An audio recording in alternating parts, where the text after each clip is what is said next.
আল্লাহ রসুল আঙুল তুলে বলছেন ইনি হচ্ছেন জান্নাতি লোক। তৃতীয় দিন আবার বললেন তোমরা কি জান্নাতি লোক দেখতে চাও? বলে ইয়া রাসূলুল্লাহ দেখতে চাই নবী গো। তা আবার উক্ত ব্যক্তি যখন আসলেন সাহাবায়ে কেরাম আবার সকল সাহাবায়ে কেরামের উদ্দেশ্যে বলেন এই ব্যক্তিকে দেখো, এই ব্যক্তি জান্নাতি। কিন্তু আমার মতো একজন মানুষ বলেন ইনি এমন কি আমল করেন যাতে আল্লাহ রসুল খুশি? আল্লাহর নবীর একজন সাহাবায়ে কেরাম রাদিয়াল্লাহু তাআলা মনে করলেন যে ইনি কি আমল করেন বেশি, ওনার সঙ্গ নিলেন। বলছেন কি ব্যাপার তোমরা আমার সঙ্গী? দুজন বলছেন আমরা আপনার সঙ্গে থাকতে চাই 2-3 দিন। ঠিক আছে থাকো, মেহমানদারি করো, আছেন সব সময় আছেন, 24 ঘন্টায় আছেন। 3 দিনে বলছেন আপনি আমাদের মতো নামাজ পড়েন, আমাদের মতো রোজা করেন, আমাদের মতো জিকির আজকার করেন, তসবিহ তাহলিল করেন, আল্লাহর কোরআন মাজিদ তেলাওয়াত করেন, সবই তো দেখি আমাদের মতোই করছেন। আপনি আমাদের চেয়ে অতিরিক্ত কি করেন যার জন্য জান্নাতের সংবাদটা আল্লাহ দুনিয়ার বুকে আল্লাহর নবীকে দিয়েছেন আপনার? বলে শোনো ভাই, সারা দিন মান তোমরা যা করো আমিও তাই করি, কিন্তু এশার নামাজ পড়ে বলি আল্লাহ দুনিয়ার যত মানুষ আমাকে আঘাত করেছে আমি কাউকে তোমার সন্তুষ্টির জন্য প্রতিঘাত করি নাই। তুমি অসীম ক্ষমাশীল আল্লাহ, আর আমি তোমার বান্দা। দুনিয়ার মানুষ যত কষ্ট দিয়েছে আমি তোমার সন্তুষ্টির জন্য মাফ করে দিলাম। তুমি ক্ষমাশীল আল্লাহ, আমি তাদেরকে মাফ করে দিলাম। আর আমি গুনাহগার বান্দা, তোমার নিয়ামতের তুলনা নেই আল্লাহ। তোমার নিয়ামতের শুকরিয়া আদায় করতে আমি পারি না, এর জন্য আমি তোমার দরবারে ক্ষমা চাইছি আল্লাহ। এ রব্বুল আলামিন, তুমি চোখ দিয়েছো, দৃষ্টি শক্তি দিয়েছো, কান দিয়েছো, শ্রবণ শক্তি দিয়েছো, মুখ দিয়েছো, আওয়াজ করার শক্তি দিয়েছো। তোমার দয়ায় খাই, তোমার দয়ায় দেখি, বলি চলি। তুমি সুস্থ রেখেছো, সচল রেখেছো, দুনিয়ার বুকে সচল থাকার তৌফিক দিয়েছো, নেক পথ দান করেছো, তোমার নবীর সান্নিধ্য দান করেছো। আল্লাহ গো, তোমার শুকরিয়া আদায় করতে পারি না, এর জন্য তোমার কাছে ক্ষমা চাই। আর দুনিয়ার তোমার বান্দা যারা আমাকে আঘাত করেছে, প্রতিঘাত করি নাই, তাদেরকে তোমার সন্তুষ্টির জন্য আল্লাহ আমি ক্ষমা করে দিলাম। প্রতিদিন ক্ষমা করে দেই আর প্রতিদিন আল্লাহর কাছে ক্ষমা চাই। এই গুণের জন্য আল্লাহ খুশি হয়ে আল্লাহর নবী আমাকে জান্নাতি বলেছেন। আল্লাহুম্মা সাল্লি আলা সাইয়্যিদিনা মাওলানা মুহাম্মদ ওয়া আলা আলি সাইয়্যিদিনা মাওলানা মুহাম্মদ। বললেন ইয়া আইয়ুহাল্লাযিনা আমানু আলাইকুম কুতিবা আলাইকুমুস সিয়াম কামা কুতিবা আলাল লাযিনা মিন ক্বাবলিকুম লাআল্লাকুম তাত্তাকুন। নামাজ রোজা রহমত স্বরূপ নে। আল্লাহ বলছেন হে ঈমানদারগণ, তোমাদের পূর্ববর্তীদের ন্যায় রমজানের রোজাকে ফরজ করিলাম। আশা করি তোমরা সিয়াম সাধনা করে সাধুত্ব এবং মহত্ব অর্জন করিবে। রমজান মাস এলো রহমতের মাস। যারা প্রেমিক অপেক্ষা করে, 11 মাস অপেক্ষা করেছে রমজানের চাঁদ কবে আসবে, উঠবে। রমজানের চাঁদ হলে যারা প্রেমিক তারা খুশি হয়, অত্যন্ত খুশি হয়। কারণ রহমতের মাস, নাজাতের মাস, বরকতের মাস, আল্লাহকে রাজি খুশি করার মাস। ওই মাসে সময় নষ্ট করে না যারা চেতনা আছে, যাদের ওই মাসে সময় নষ্ট করে না। কারণ ওই মাসের সবকিছুর ফজিলাত, সবকিছুর বরকত, সবকিছুর নেকি বেশি। আল্লাহ বললেন হে ঈমানদারগণ, নিশ্চয় আশা করি তোমরা সিয়াম সাধনা করে, একটি মাস সিয়াম সাধনা করে সাধুত্ব এবং মহত্ব অর্জন করিবে। সাধুত্ব মানে যারা ষোড়শীপুর দাসত্বতে মুক্ত হয়ে আল্লাহর দাস হয়ে যায় তারা সাধু। মহত্ব মানে যারা ক্ষমাশীল, আল্লাহ ক্ষমাশীল, আল্লাহ অসীম ধৈর্যশীল, আল্লাহ অসীম ক্ষমাশীল। চরম ধৈর্যশীল যে হয়ে যায়, ধৈর্যের পরিচয় যে দেয়। দ্বন্দ্ব লেগেছে, আমাকে আমার ভাই, আমার প্রতিবেশী অন্যায় বলল, এত বড় অন্যায় বললো, এত বড় অন্যায় বললো, এত বড় অন্যায় বললো, আমি আল্লাহর সন্তুষ্টির জন্য কানে তুলে দিয়ে দিয়েছি। হযরত ইমাম রব্বানী মুজাদ্দিদ আল ফিসানি রাহমাতুল্লাহ বলেন, দুনিয়া স্বর্ণমণ্ডিত চাদর দিয়ে মোড়ায়ে আল্লাহ রাসূলের প্রেমিক, হে দয়া নবীর আশিক,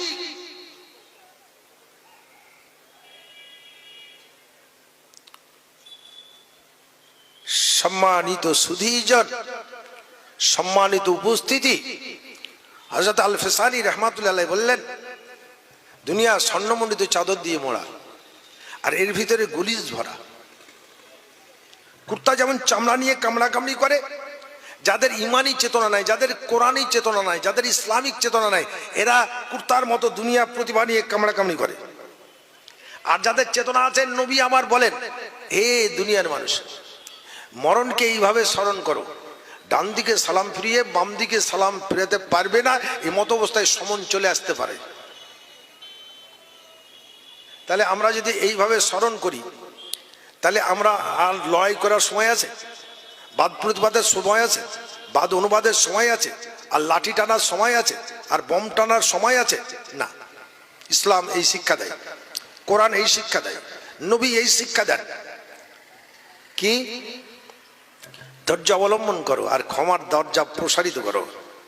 তুমিও শান্তিতে থাকবে, তুমি আল্লাহর রহমতের পথে থাকবে, আর সেও ফিতনা থেকে বেঁচে যাবে। তোমাকে সালা বলেছে, সালার বেটা বলেছে, মা মাসি তুলে গালি দিয়েছে, একটা জুতো ছুড়ে বলেছে, আল্লাহর হস্তে ধৈর্য ধারণ করো, ওকে ক্ষমা করে দাও। আল্লাহ বলেন, একজন অপরাধী বান্দাকে যদি ক্ষমা করো, আমি তোমার জীবনের সমস্ত অপরাধকে আল্লাহ মাফ করে দেবো। আমি রহমানুর রহিম, গফুরুর রহিম। অর্থাৎ তুমি দুনিয়ায় ফিতনা করো না, মারামারি কাটাকাটি করো না, দ্বন্দ্ব করিও না, ফেসাদ করিও না, হিংসাহিংসি করিও না, দলাদলি করিও না, হানাহানি করিও না। এটা ইসলামের পথ নয়, এটা আল্লাহর কোরআনের নির্দেশের পথ নয়, এটা শরিয়াতের পথ নয়, এটা আল্লাহর সন্তুষ্টির পথ নয়, এ পথ শয়তানের পথ।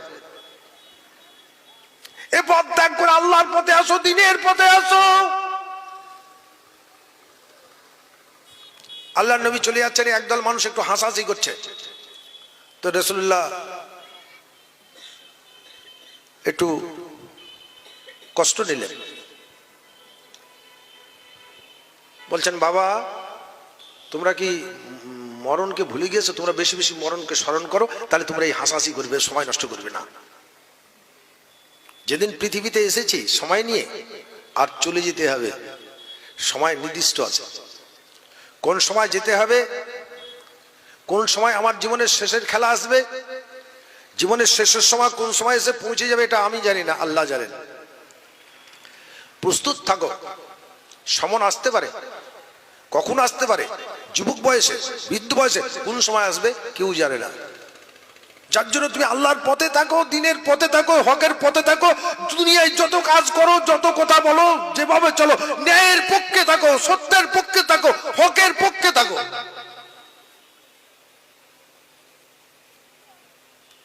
যখন তুমি কথা বলবে, হক কথা বলো, হালালি কথা বলো। যখন রুজির তল্লাশ করবে, হালালি রুজির তল্লাশ করো, যাতে আল্লাহ রাজি খুশি আছেন। তোমার কথার পরে যেন আল্লাহ রাজি থাকেন। না হক কথা বলো না, মিথ্যা বলো না, চুগলি করো না, গিবাত করো না, পরচর্চা করো না, মুনাফিকি করো না, চতুরি করো না, হিংসা করো না, বিদ্বেষ করো না। এসব থেকে পাক হতে আল্লাহর কোরআন বলেছে। গুরু নানক বললেন, এ আল্লাহর কোরআন মহাগ্রন্থ, আল্লাহর নবী এবং ইসলাম সারা পৃথিবীকে, মানব সভ্যতা, সাম্যবাদকে প্রতিষ্ঠা করেছে মহাগ্রন্থ কোরআন এবং আল্লাহর রসুল এবং ইসলাম। জর্জ আর্নেস্ট বললেন, there is no problem in the world, not their book which has remained 12 but 14 centuries of text. এই মহাগ্রন্থ কোরআন এমন একটা নির্ভেজাল গ্রন্থ, জালিকাল কিতাবুল লা রাইবা ফি, বক্রতা শূন্য, নির্ভেজাল গ্রন্থ, ত্রুটি শূন্য, যার সনদ স্থায়ী, রদ বদল হবে না।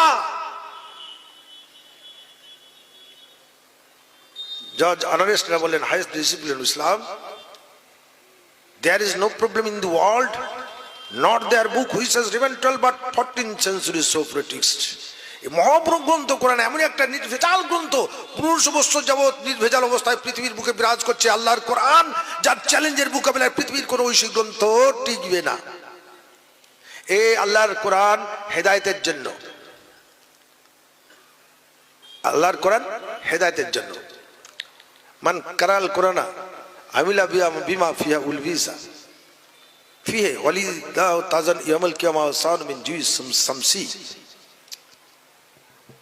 যে ব্যক্তি একটি ছেলেকে কোরআনে হাফেজ করলো, আর যার ছেলে কোরআনের কথা মতো চললো, তার মাতা পিতাকে নূরের কুরসির উপরে বসিয়ে দিয়ে সূর্য পক্ষে উজ্জ্বল তাজ পরিয়ে দিবে। আল্লাহ বলুন সুবহানাল্লাহ। আল্লাহর কোরআন একটি শব্দ আলিফ লাম মিম, বল আলিফ হারফুন মিম হারফুন লাম হারফুন।